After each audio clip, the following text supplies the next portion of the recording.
అందరూ సైలెన్స్ ఉండండి, జడ్జ్ వస్తున్నారు.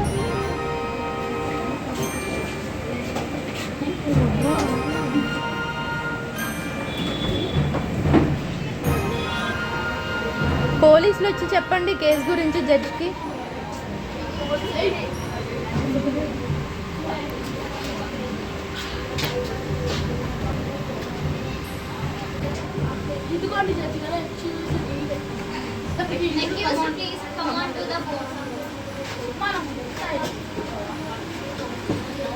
ఓకే, పబ్లిక్ ప్రాసిక్యూటర్స్ మీరు ఏమన్నా చెప్పాలనుకుంటున్నారా?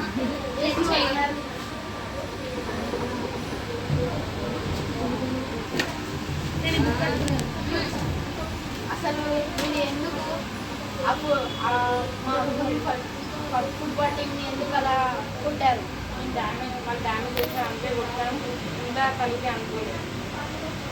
అసలు ఎందుకు మీరు మమ్మల్ని అంత దారుణంగా కొట్టారు? మీ వల్ల 10 మంది చనిపోయారు, 5 మంది ఉమెన్స్కి చాలా గాయాలు, దెబ్బలు తగిలాయి. దానితో పాటు 50 మంది వ్యక్తులకి అది ఇంజురీస్ అయ్యాయి. మేము అనుకోలేదు ఇంత కట్టిన. మీరు అనుకోవడం కాదు, అక్కడ చాలా నష్టపరిహారం కూడా జరిగింది. 3 కోట్ల నష్టపరిహారం జరిగింది. తను చాలా తక్కువ ఒప్పుకున్నాడు. ఓకే, ఎగ్జిక్యూటివ్ తరఫున డిఫెన్స్ గారికి ఏమైనా ఉంటే నా క్లయింట్ వారు ఎన్ని నేరాలు వేస్తున్నారు, మీ తరపు సాక్ష్యాలు చూపించడానికి ఎవరైనా ఉన్నారా? ఎస్ యువర్ ఆనర్, మా తరఫున విక్టిమ్ ఉన్నారు, తనకి తీవ్ర గాయాలు అయ్యారు. విక్టిమ్ వచ్చి ప్రవేశించారు.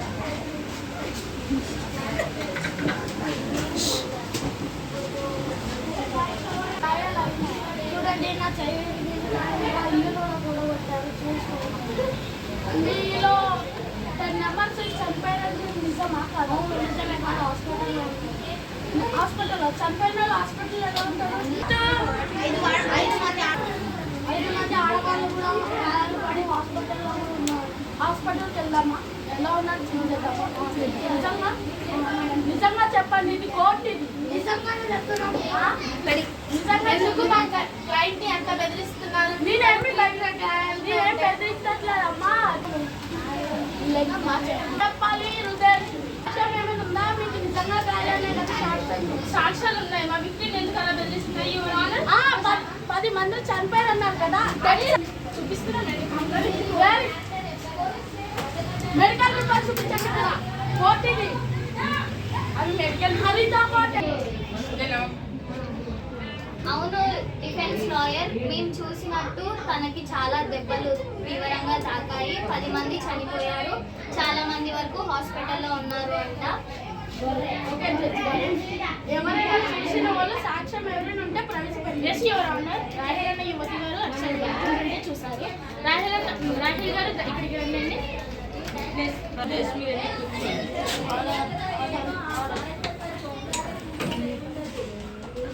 రాహిల్, నువ్వు అటు నుంచి వెళ్ళావు, ధైర్యంగా చెప్పారు. అసలు అక్కడ ఏమైందో, అసలు ఎవరెవరు గొడవ పడ్డారో, అక్కడ ఎవరెవరు మీరు జడ్జి గారు అసలు భయపడద్దు. మీరు నా పేరు రాహేల్, నేను సాఫ్ట్వేర్ ఇంజనీర్.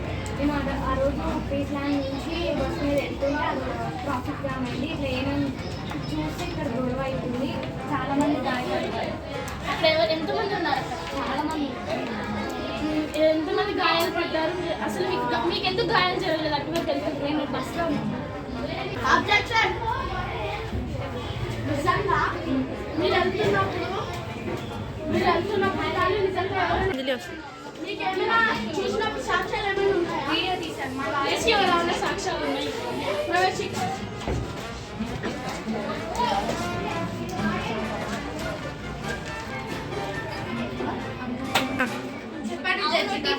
అవును డిఫెన్స్ లాయర్ గారు, మేము చూసినట్టు ఇక్కడ అన్ని సాక్ష్యాలు ఉన్నాయి. వాళ్ళు కొట్టడం కానీ చంపడం కానీ ఇక్కడ ఉన్నాయి, మేము చూసాము. అందుకు మీరు ఏం సమాధానం చెప్పగలరు ఈ సాక్ష్యానికి?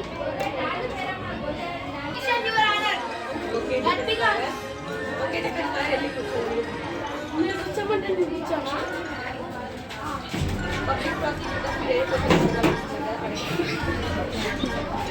యువర్ ఆనర్, నేను అక్యూజ్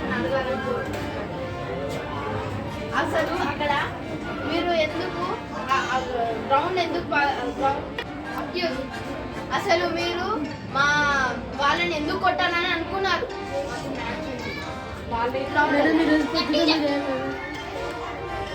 అక్యూజ్డ్ అసలు మీరు మా మా పీపుల్ని ఎందుకు కొట్టాలని అనుకున్నారు? మాకు మ్యాచ్ ఉంది, వాళ్ళు వచ్చారు, మా గ్రౌండ్ ఆడుకుంటున్నారు. అక్యూజ్డ్ అసలు నువ్వు ఎందుకు మా వాళ్ళని ఇలా దారుణంగా కొట్టారు? మాకు మ్యాచ్ జరుగుతుంటే వాళ్ళు వచ్చి మా గ్రౌండ్ని మొత్తం నాశనం చేశారు. మనోభావాలు దెబ్బతిన్నారు.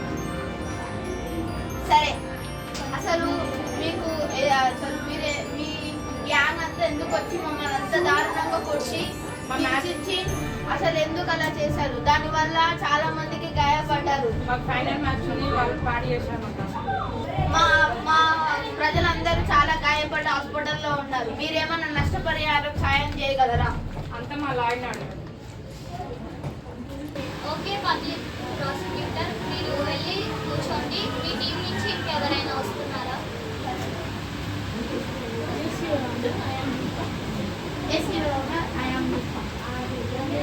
రాత్రి ఇదంతా చూసారు కదా, ఎవరు కనిపిస్తున్న తప్పకుండా కేసు వాళ్ళే అనిపిస్తుంది. నేను డిఫెన్స్లో అన్ని కొన్ని క్వశ్చన్స్ అడిగాను. దయచేసి మీరు రాహేల్, మీరు వెళ్ళి కూర్చోండి.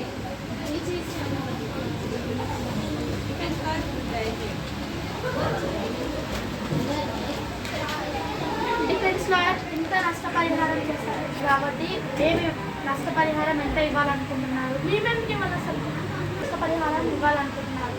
అసలు మేము ఎందుకు ఇవ్వాలన్నా? ఎందుకంటే 50 మంది జనాలు గాయపడ్డారు, 5 మంది ఉమెన్స్ తీవ్రంగా హాస్పిటల్లో ఉన్నారు, 10 మంది చచ్చిపోయారు. దానికి మీరు ఇవ్వాలి. ఎందుకు కొట్టాలనుకున్నారు? అసలు ఫస్ట్ ఆర్డర్ ఆర్డర్ ఆర్డర్. మీరు ఎంత నష్టపరిహారం ఇవ్వాలనుకుంటున్నారు? మీరే వచ్చి మా గ్రౌండ్ మొత్తం నాశనం చేశారు.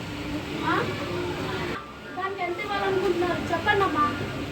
ఇది కోర్టుగా అంతా ఎక్కువ చెప్పండి చెప్పండి అమ్మా. నోట్లోంచి మాటలు రావట్లేదా మీకు? చెప్పండి. మీరు మా గ్రౌండ్ మొత్తం శుభ్రం చేసి ఇచ్చండి, మీకు న్యాయం చేస్తాం. చెప్పండి. ఓకే, మీ సైడ్ నుంచి ఎవరైనా వాదించడానికి వస్తున్నారా? ఎస్ ఎవరన్నా మంచి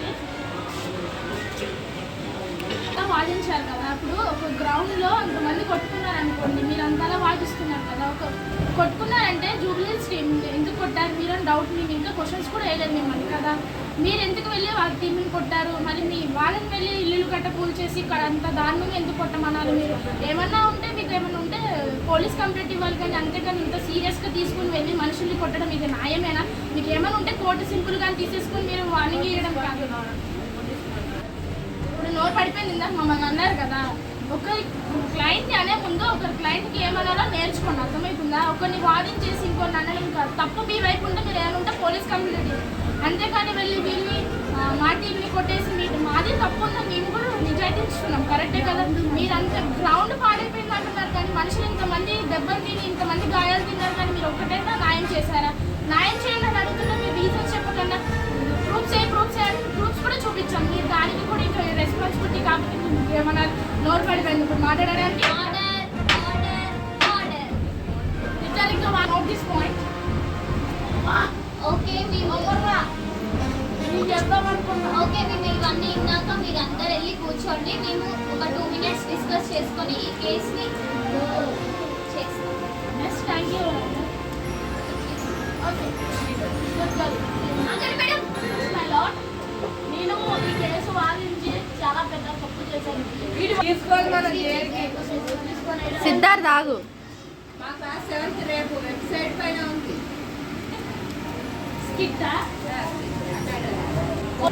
ఈ సాక్ష్యాలన్నీ పరిశీలించాక అక్యూజ్డ్ని 301 సెక్షన్ ప్రకారం 5 సంవత్సరాల జైలు శిక్ష, 50 లక్షల జరిమానా కోర్టు వాళ్ళు జారీ చేస్తున్నారు.